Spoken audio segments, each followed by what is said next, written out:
I don't think that I have been as excited for a game that Arsenal are playing that I am going to be in attendance for than I am tonight. And I don't mean that as a brag in any way. I just get this sense that tonight is either going to break hearts or allow people to dream that little bit more. Because today is an Arsenal news show before Arsenal take on Porto in the last 16 of the Champions League.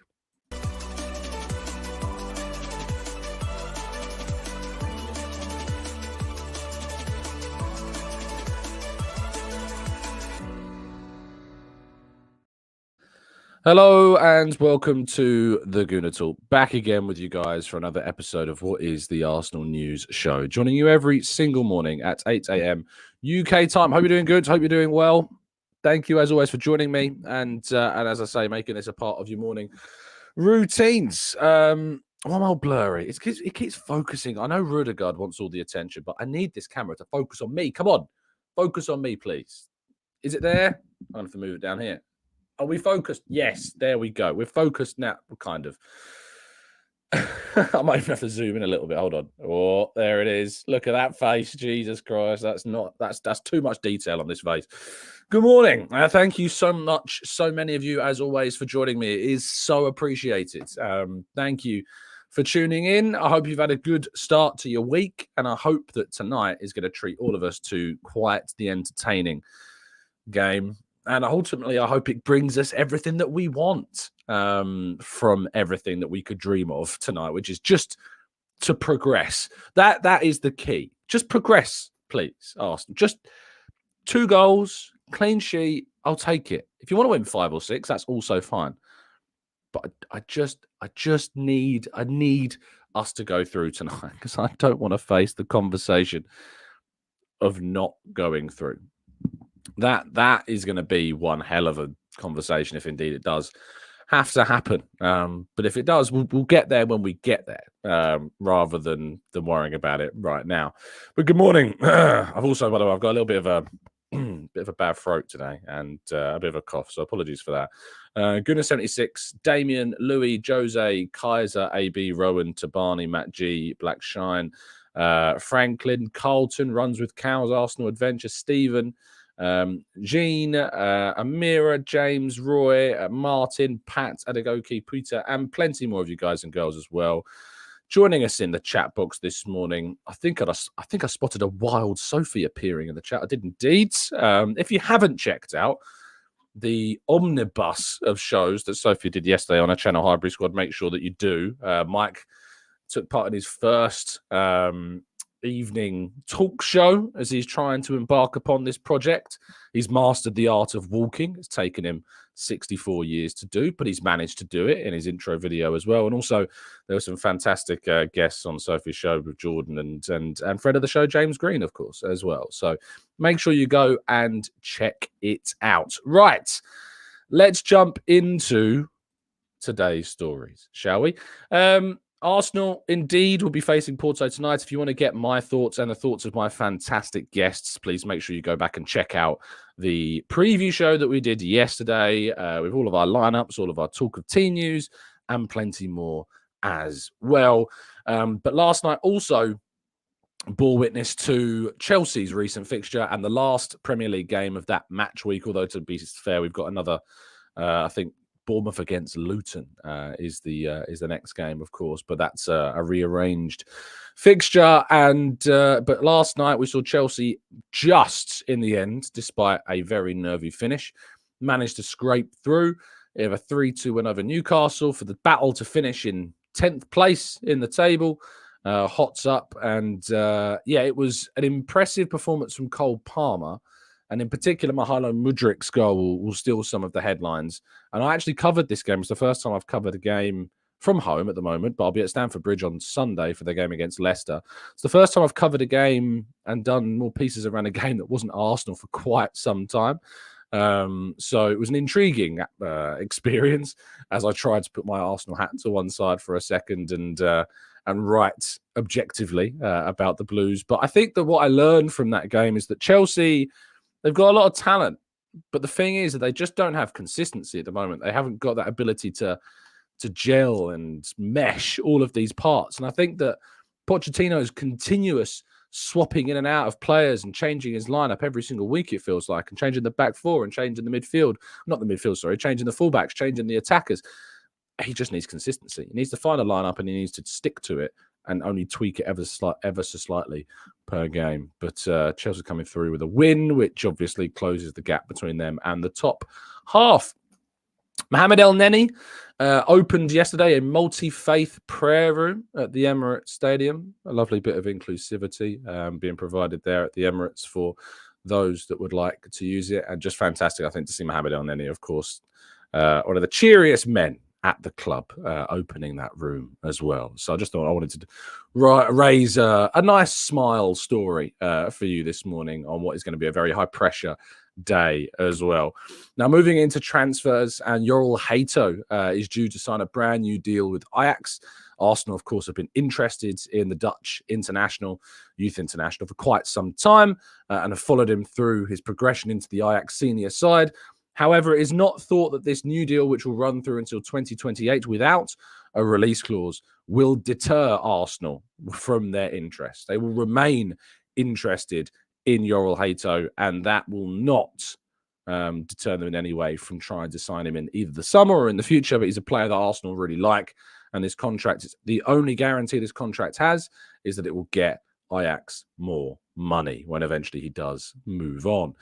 Now, Ederson could miss Arsenal's trip up to the Etihad Stadium. There are suggestions that Ederson will indeed be missing for the next 3 to 4 weeks, which would put him outside of contention for the game against Arsenal. Of course, there is perhaps a slight hope that he might return if you're a Manchester City fan, but he has been taken out of the Brazilian national team games, and Brazil now without Alisson and Ederson as they face England, of course, in a friendly as well. So that is also one to watch out for. But Stefan Ortega will fill his shoes, and if he is indeed out for the Arsenal game, then Ortega will be between the sticks for that fixture at the Etihad as well.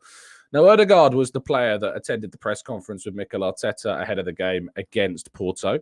He was asked about the game with Porto the first time around, and about the time wasting, the lack of time the ball was actually in play. And ESPN posted these quotes, and he said, there are so many different things going on in each game.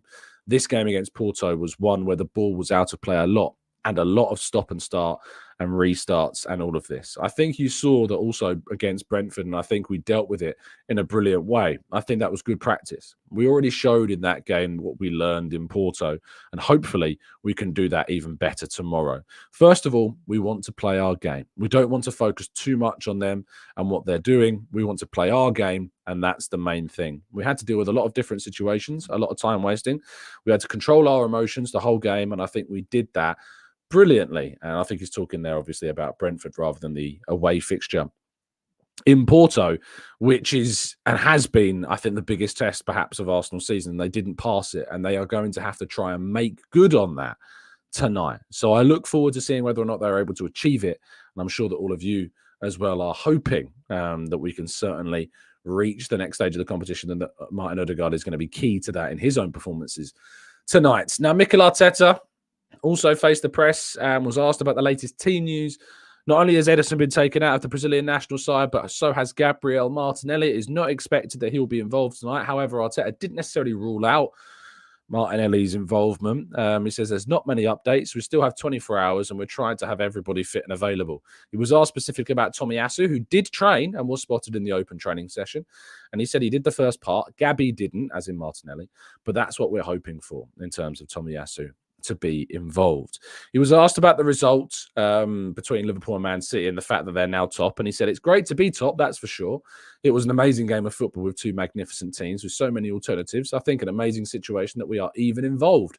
Looking at the level of those two teams we are still there and we're still at the top.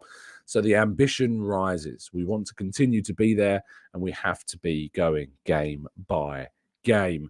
And I think that he would have been very pleased with that result. I think the result has suited Arsenal perfectly, and I think that we're obviously in a position where now we can go to the Etihad, and even if, say, we draw that game, maintaining that lead over City is really, really important as well.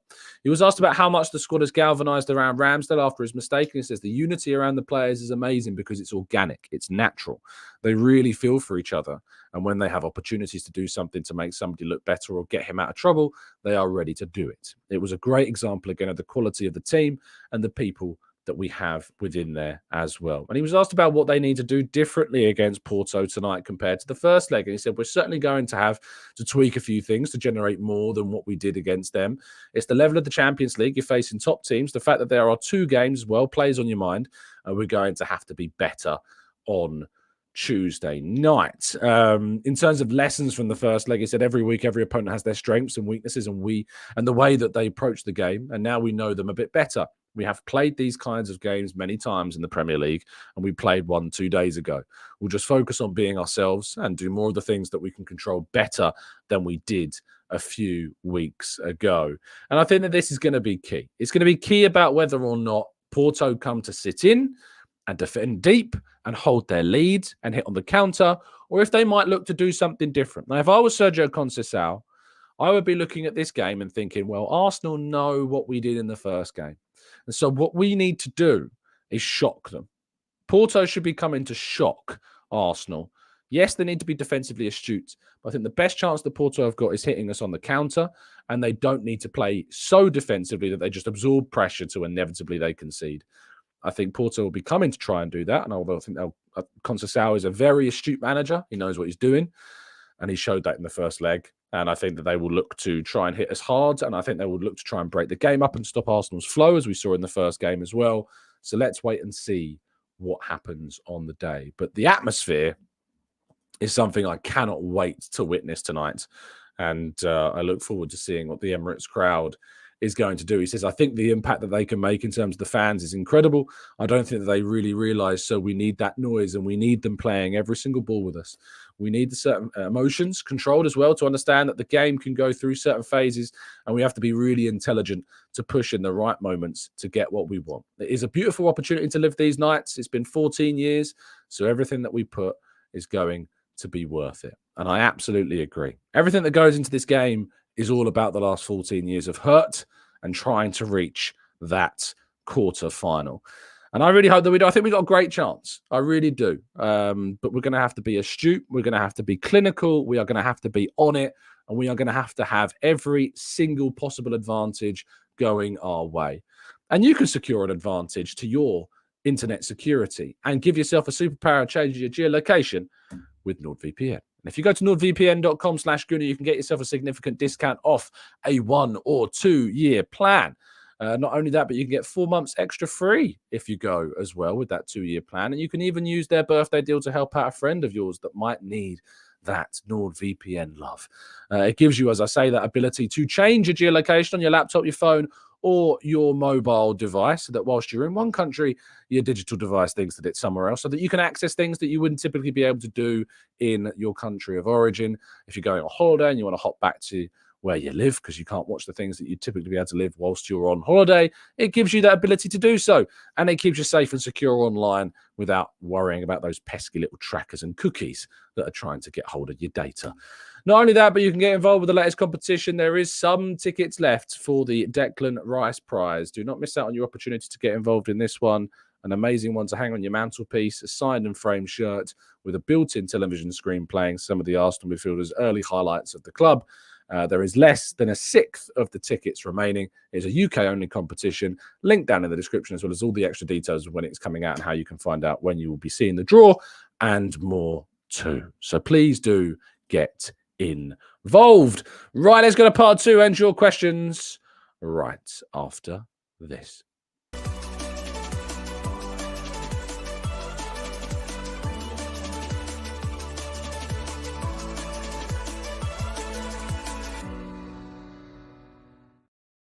Okay. I don't know how long this part 2 is going to be. I felt like my voice was like struggling throughout the course of that first show. I've recharged with a few sips of water, but I'm not feeling like it's going to last. So we'll see how many questions we can do. We'll see how many I can survive. But, if Arsenal put in the effort tonight, surely I've got to try and put the effort in myself today. Sam, thank you so much for the kind donation. Finally got my Cannon tattoo. Let's win the Champions League. Fantastic stuff, Sam. Send me a picture on the TGT Twitter DM. I would love to see it. Jay says, unless it's in a really horrible place, like, where. I don't want to see your backside. Jay says, hi, Tom. Are you going to be going to the game today? If so, I'll be at the Emirates at 5:30 as it's half-price pints for an hour before kickoff. Fancy meeting for one? Long overdue. Jay, I'm working, mate. So no pints for me, I'm afraid. But I will be at the game and I will be in there early, probably around 6. But I'll be around the press box. As always, it's nice when people come up and say hello and spot me in there. So if you are at the game and you're in the West Stand, then please make sure that you do say hello, because it's always nice seeing plenty of you and the kind messages that you say. Dave says, but of a debate going on here, Tom. Surely Tomiyasu can't go away on international duty. I would say that there is real frustration if he does. That said, is there also an argument that maybe the minutes could help him get back to full fitness? I suppose that could be something. So yeah, maybe that is something that we can look at and hope that it benefits us. Lucas says, who is your favorite goal scorer in the team at the moment? There is something about Saka's goal that hits differently for me.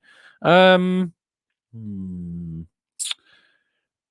Kai Havertz. It's difficult not to get past Kai Havertz at the moment, I think. The thing about Kai is that there's been so much stick, so much scrutiny, so much criticism that in so many ways, when he scores, it's like the biggest middle finger to all of those abusers and all of those critics and all of those closed-minded people that would not be willing to be like just to give him a chance, just to see him and see what he would do. So yeah, every time the ball hits the back of the net and it's Kai Havertz that's put it there, it is like the biggest middle finger to those people. So I kind of enjoy, Lucas, that Kai Havertz goal the most. It does hit a bit different for me. Let's go to Jay, who says, Gary Neville mentioned this part of the season when Sir Alex Ferguson prevented players from going on international duty by faking injuries. Do you think Arteta needs to be a bit savvy and do the same? I'd love that to be the case for some players, of course, but it's difficult. You want to maintain good relationships with the national teams so that if you do indeed have a moment where you aren't sure about your players' availability, that you can make that call. Our relationship with Brazil, of course, was somewhat strained, I think, because of the Gabriel Martinelli situation previously last year. He's now got injured again and will miss Brazil's next couple of games, but I think it's important to find that balance.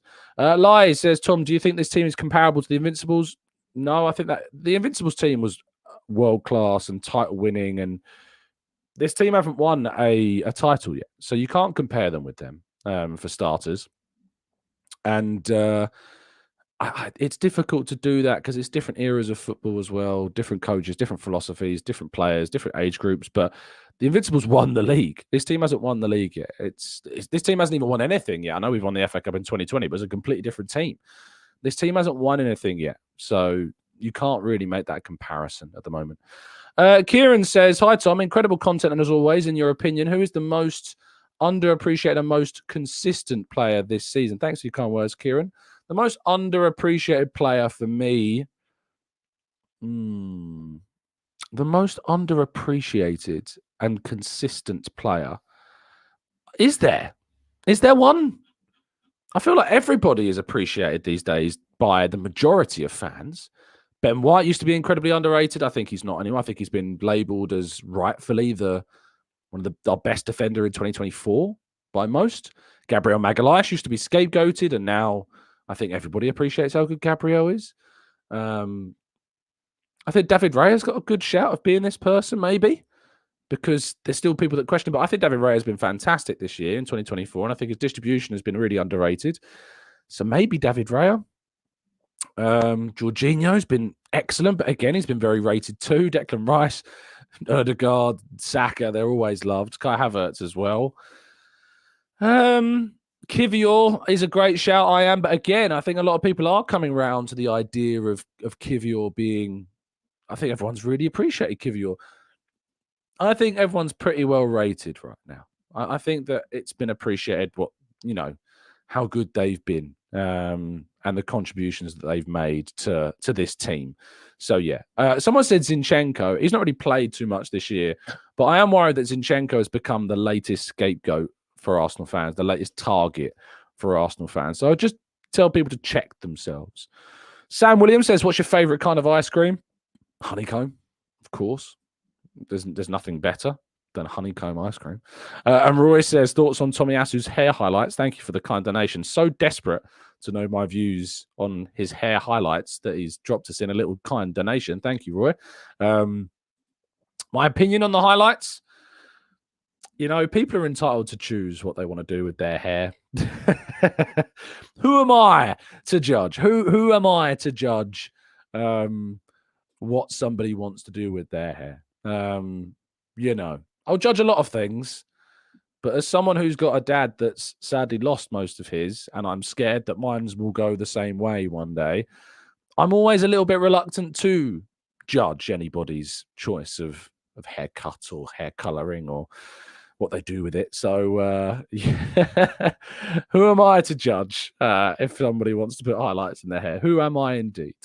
Robu 5T says, guys and girls, there's over 1,000 of you watching. Make sure you get your likes up. I haven't promoted the likes, did I? I didn't say 1K every day. There is indeed over 1,000 of you tuning in. Please make sure that you drop a like, because I've not pushed it. And the last time I didn't push it, we didn't reach it. So please help us. Yesterday, we reached 1,000 likes before 10:30. It was a joke.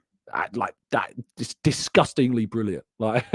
So if you could drop a like on the video and help us to 1K. And by the way, for those that listen later, and I know a lot of our Western listeners who are waking up at a different point of the day, and listen on catch up, please make sure that you still drop a like, because you're helping us reach some numbers of videos on likes like 1,500, which is crazy. So just because it hits 1,000 doesn't mean that you're not still appreciated for dropping your likes on the video. You are. So please do, because you're helping us reach some crazy numbers. So thank you to all of you.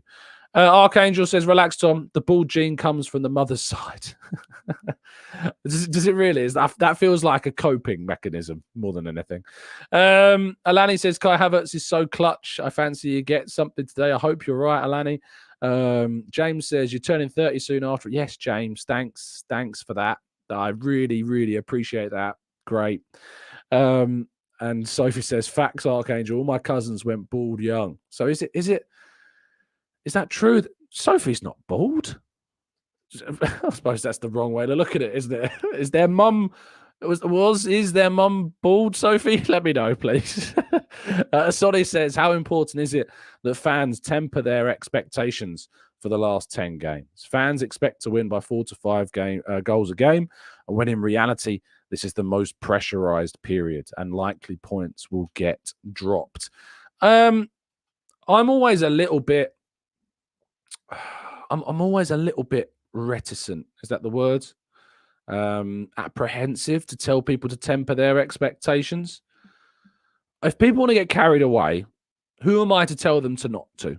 Is how I think about that personally.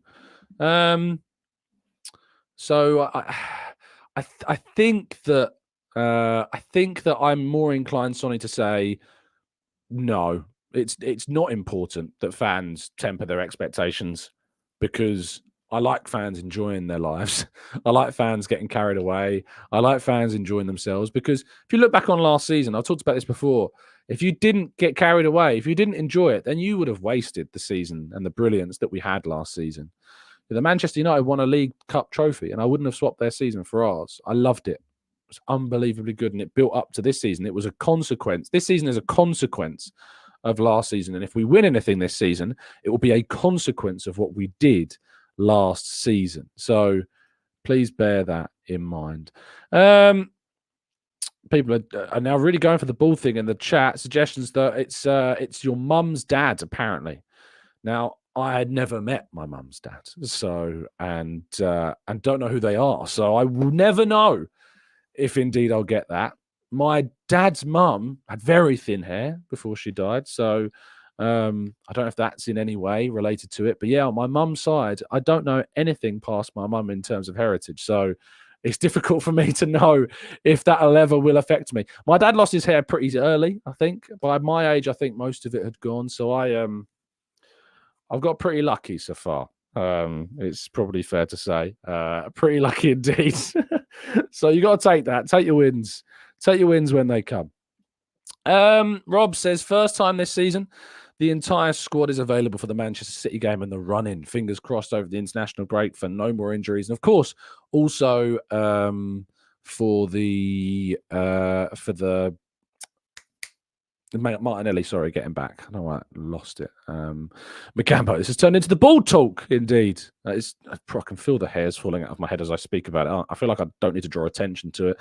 CJ says, great news about Kev's speedy recovery. Fantastic stuff to hear that Kev is home now and recovering well. And our thoughts are with you, Kev. If you're watching the show, I know you sometimes tune in.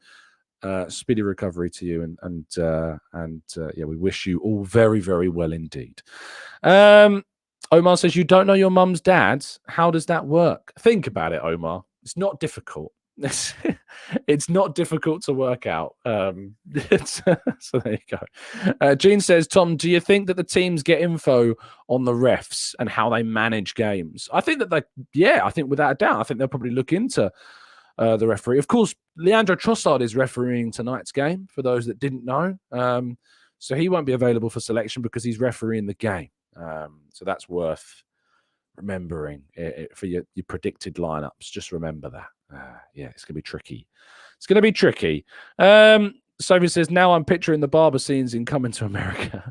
Jalali says, on the question someone had comparisons to the Invincibles, one thing that strikes me is the size of this team.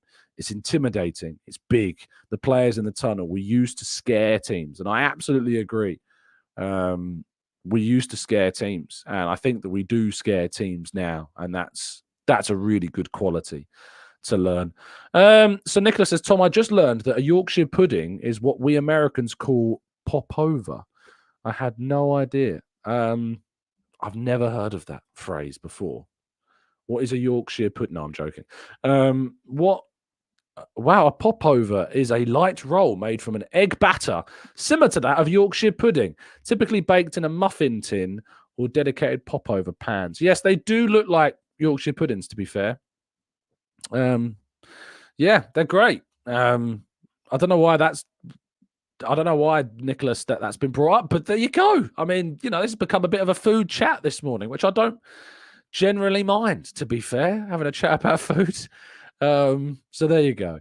Gang says, I don't know why, but it feels like we might not be able to overcome Porto today. Well, I guess it's your mindset.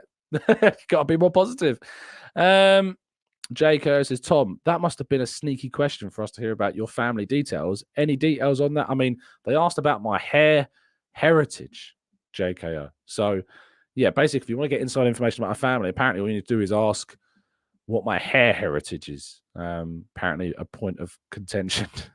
Tyza says, hey, Tom, I love the way that we're being underrated, as no one can see past Liverpool and Manchester City and forget that we have the best attack and defence. And now all of our players are available as well. Yes, other than Martinelli, of course. And still we're waiting for Tomiyasu and Timber as well. But yeah, certainly.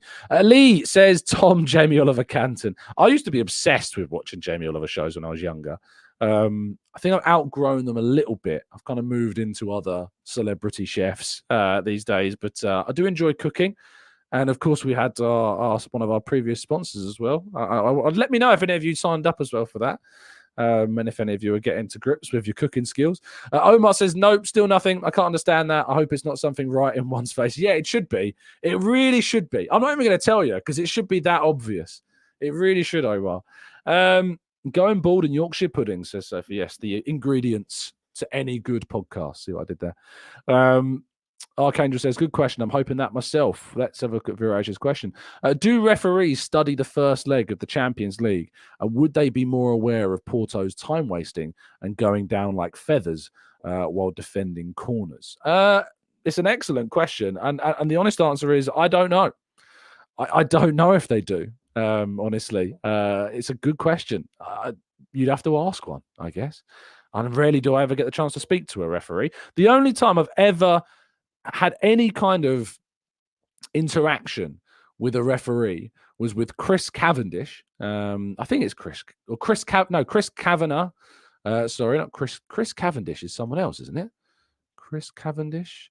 Chris Kavanagh, not to be confused with Chris Kamara, but Chris Kavanagh refereed Arsenal's game against Leeds last season, the 1-0 win. If you remember the VAR controversy where it would not controversy, but like the problem where it went out for like 40 minutes. So we were delayed for 40 minutes. So it wrecked everyone's trains, everyone's afternoon, and Arsenal eventually came away with a 1-0 win, so it was fine. And there was a lot of chaos because of the penalties that were given. If you remember, Gabriel Magalhaes was sent off at the end of the game, and then the red card was rescinded. And I was waiting in the mix zone to speak to eventually Aaron Ramsdale, who I had a chat with after the game, who had a brilliant game that day. And Chris Kavanagh walked through, caught eye contact with us, and just kind of went, well, good luck breaking that down. So, which I kind of appreciated because it was a chaotic game, a very difficult one for a referee to deal with. I think he got the decisions right. He gave the penalty, of course, against us, which Bamford missed. And then, of course, rescinded the red card against Gabriel. So, yeah, that's the only time I've ever had any kind of interaction with a referee. Other than that, they stay very quiet. Mr. Justlin says, Tom, do you think that we can overcome Porto's dark arts? I feel that they could deploy this tactic from minute one. I'm sure they will, but yes, I'm confident that we can overcome it.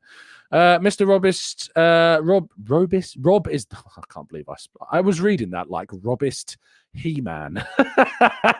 Mr. Rob is the man, not Mr. Robist He-Man, says, hey, Tom, would you prefer the Premier League referees today? I feel like they'd punish Porto for diving much more and they'd let the boys play. Oh, without a doubt.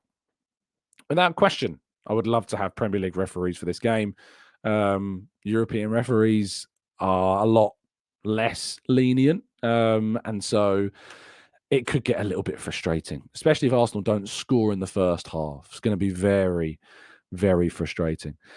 Brian says the Southampton game didn't work for the first time. We drew 1-1 with all that rubbish as well. But the away, yeah, I know what you're saying. But the away game where we drew 1-1 and we should have had a penalty because Gabriel Jesus was fouled, I absolutely know what you're talking about. But you can't win them all. And it seems the frustrations over consistency will continue to exist. Ian says, why is the time wasting becoming this big thing? Teams have done it for years in the Champions League, and that is a viable tactic against a strong team for a weaker team.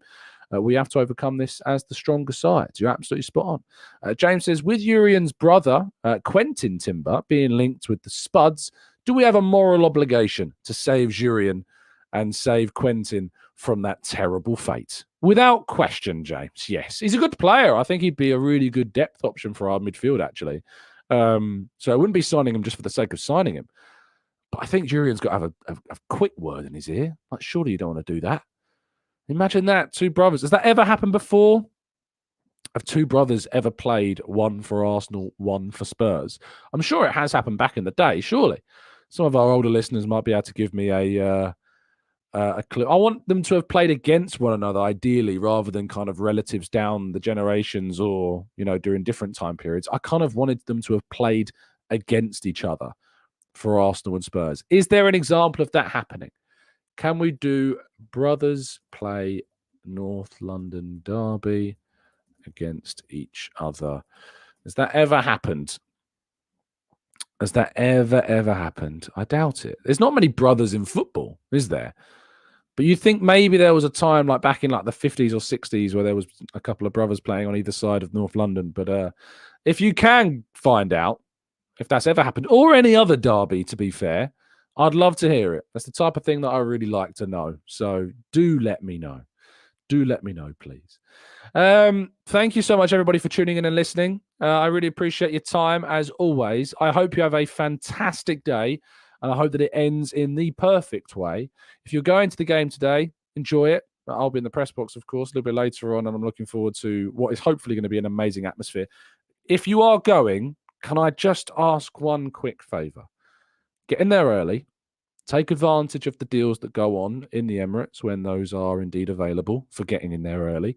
Get in your seat a good 15 minutes before kickoff at least, because you've got to think about the fact that the North London Forever cannot play at kickoff because of the Champions League anthem. So all of the build-up happens a little bit before that Champions League anthem. It's not like on a Premier League match day. You've got to remember that. So if you go in, get in there early, get in your seat early, get behind the team, scream your lungs out if you're able, encourage those around you, because you've got to sing for me, because I can't, sadly. I'd love to, but I might get thrown out the press box if I do. That said, I'll tell you what, when Havertz scored, I gave it a little whacker. I'll be very honest. There was a little bit of whacker-whackering going on. Feels like a weird sentence, doesn't it? But yes, just give it your everything. Every ounce of your existence needs to go into tonight, Arsenal fans, as we hopefully will just buoy this team towards what is hopefully going to be a glorious night, a glorious evening of Champions League action for Arsenal. I've never been this excited for a game that I am going to. Really, really, really cannot wait. So I really look forward to it. Thank you for listening, everybody. Appreciate your time. Stay safe, stay well, stay happy and respectful. Drop a like on the video and subscribe to the channel if you are indeed new. And I'll be back with you tomorrow morning for a breakdown of tonight's events. And as always, up the Arsenal. Come on, you Gooners.